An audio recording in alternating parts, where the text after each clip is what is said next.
Hello friends, welcome to my channel. आज की video में हम लोग रूल 36 सब रूल 4 ऑफ सीजीएसटी रूल को देखेंगे कि आप जून मंथ की जब रिटर्न जीएसटीआर 3बी फाइल करेंगे तो आपको ये रूल अप्लाई करना है।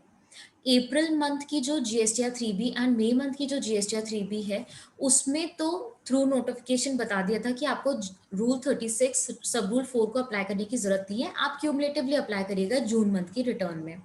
तो April month and May month की जो जीएसटीआर 3बी गई है, उसमें आईटीसी एज पर बुक्स हमने क्लेम किया है।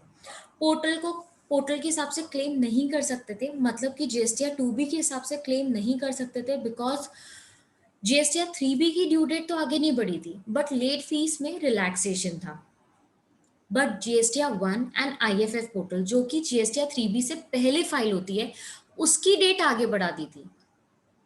तो जिसके कारण जब जीएसटीआर 2बी है, जिससे हम आईटीसी लेते हैं और रूल 36 सब रूल 4 को भी अप्लाई करते हैं, वो रिटर्न ही प्रिपेयर नहीं हो पाई April month and May month से रिलेटेड। तो अब हम जब जून मंथ की जीएसटीआर 3बी फाइल करेंगे तो हमें रूल 36 सब रूल 4 क्यूमुलेटिवली अप्लाई करना है for April, May and June month.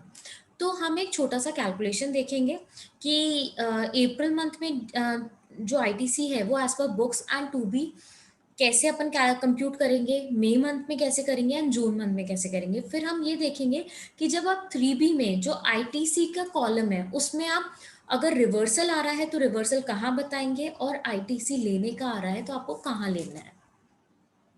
तो आप मेरे साथ वीडियो में बने रहिएगा।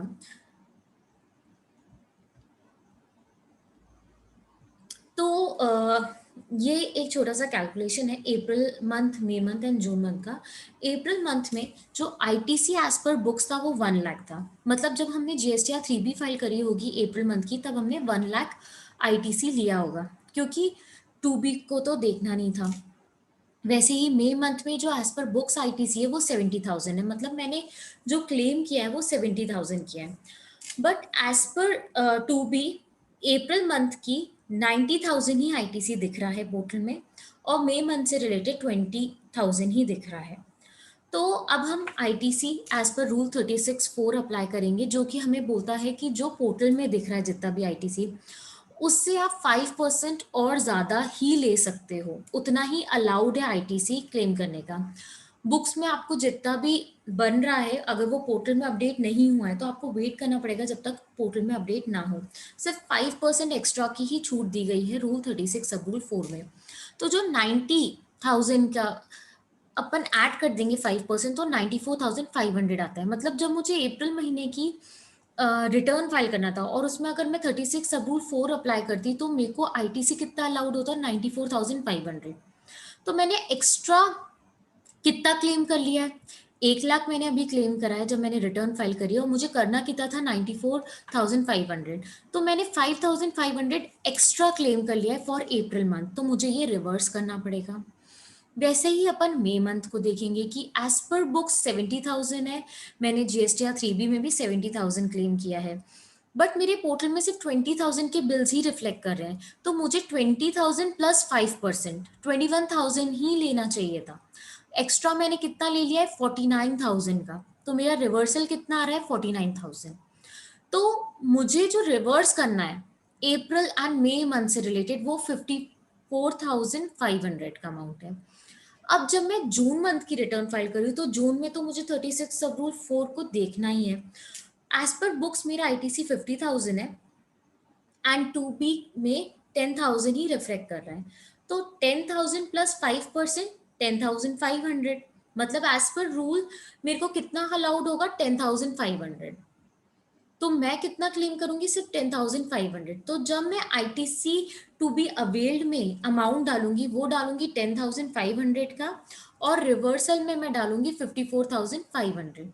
आइए हम एक बार पोर्टल में भी देख लेते हैं।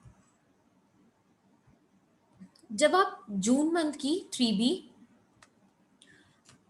ओपन करेंगे, उसमें एलिजिबल आईटीसी का जो कॉलम है, उसमें जब आप अमाउंट पुट करेंगे तो जो जब हम क्लेम करते हैं आईटीसी, तो वो 5th पॉइंट में आता है, ए पार्ट के 5th पॉइंट में, ऑल अदर आईटीसी। अगर वो रिवर्स चार्ज से रिलेटेड है तो थर्ड में आएगा, इंपोर्ट ऑफ सर्विस से रिलेटेड आईटीसी है तो सेकंड में आएगा, इंपोर्ट ऑफ गुड्स से रिलेटेड है तो फर्स्ट में आएगा, और इनपुट सर्विस डिस्ट्रीब्यूटर ने आईटीसी डिस्ट्रीब्यूट किया है तो वो फोर्थ में आएगा। अगर ये चारों नहीं है तो बाकी के सारे आईटीसी आपके फिफ्थ कॉलम में आते हैं, ऑल अदर आईटीसी में।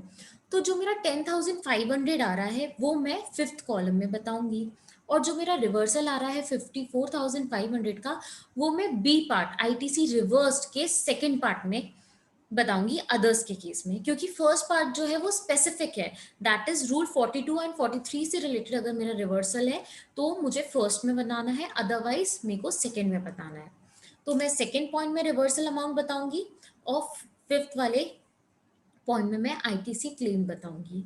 तो होप आपको ये रूल अप्लाई करना समझ आ गया होगा, क्योंकि ये थोड़ा सा टेक्निकल इसलिए है क्योंकि आपको क्यूमुलेटिवली 3 महीने के हिसाब से करना है और आप ऑलरेडी आईटीसी क्लेम कर चुके हैं। तो अगर आपको समझ आया होगा तो प्लीज़ इस मेरे वीडियो को लाइक करें एंड चैनल को सब्सक्राइब करें। Thank you.